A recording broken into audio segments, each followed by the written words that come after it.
This opinion op-ed is regarding Malik Yoba's outbursts on the Root interview. Now, I've been seeing a lot of commentaries on YouTube and elsewhere regarding Malik Yoba and his attraction to transgenders. And, I was just, angling and, concocting what would my take be on the whole Malik Yoba situation.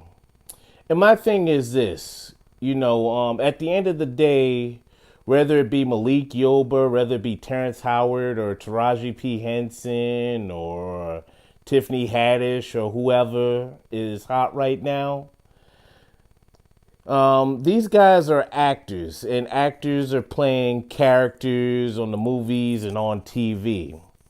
Now, there's who they play on TV in the movies, and it's who they are in real life. I can appreciate somebody's work, I see on TV and on film, and I can disagree with certain points or certain positions that they take and are for in real life. And, to some people, those lines get blurred very easily. But to me, I know how to categorize these things. So, does Malik Yoba being trans attracted affect my love for New York Undercover? No. I will still like and watch New York Undercover. I just wish that they would just release the complete series of New York Undercover on DVD already, instead of just saying, oh, well, we can't release it because of those musical rights issues. Come on now. Fix those. You guys just don't want to spend the money. That's just complete BS right there.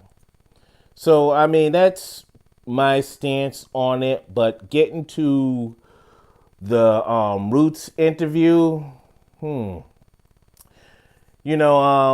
I understand, these reporters can be very antagonistic and, come off as jerks. But it's their job. It's their job to be hard-hitting and ask very tough questions. And this brother, that works for the Root was doing just that. And I know beforehand that, Malik and him were discussing how they was going to approach this. So this shouldn't be a surprise to him.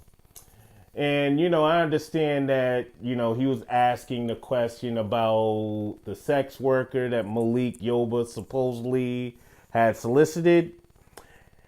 And I don't think Malik Yoba should have overreacted like that. If he's not guilty of doing what he say he's doing, then it should have just been a simple no comment. And in a way, he did answer that. He did say that, I don't know the person and no comment. And that should have just been the end of that right there. But homeboy kept going with it. I could see why he was bothered with it. Now, a person on the outside could look at it and say, well, if he overreacted like this, then that means he must have done it. Yeah, it could mean he must be guilty of what was asked, or it could mean that, the reporter just pushed the hot button and he reacted. And that's probably just Malik Yoba's personality. He's a hothead that overreacts to certain types of questions. But at the end of the day, and after analyzing that interview, I really just thought that was unnecessary. A simple no comment would have sufficed. And if that made him look guilty, if he said the no comment thing, so be it. And, these are things that a lot of these actors or people in the public eye should think about before they do these interviews. Because you never really, and I'm not asking these people to be self-conscious of the world, but, whatever happened to having a publicist or a PR person in your corner to be like, excuse me, Mr. Yoba or Miss So-and-so, I don't think that would be, you should really be saying that, because I don't think this would be conducive to your career or your image that we have of you in the public. You have mostly female audience. You have this demographic that's following you. I don't think you should go that route. But instead, we're leaving actors like Malik Yoba or Terry Crews, if I can throw him out there, to their own devices.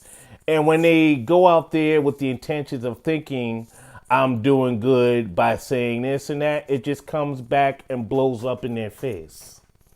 And that's not to say that, a person like Malik Yoba can't live in his own truth. He's welcome to do that.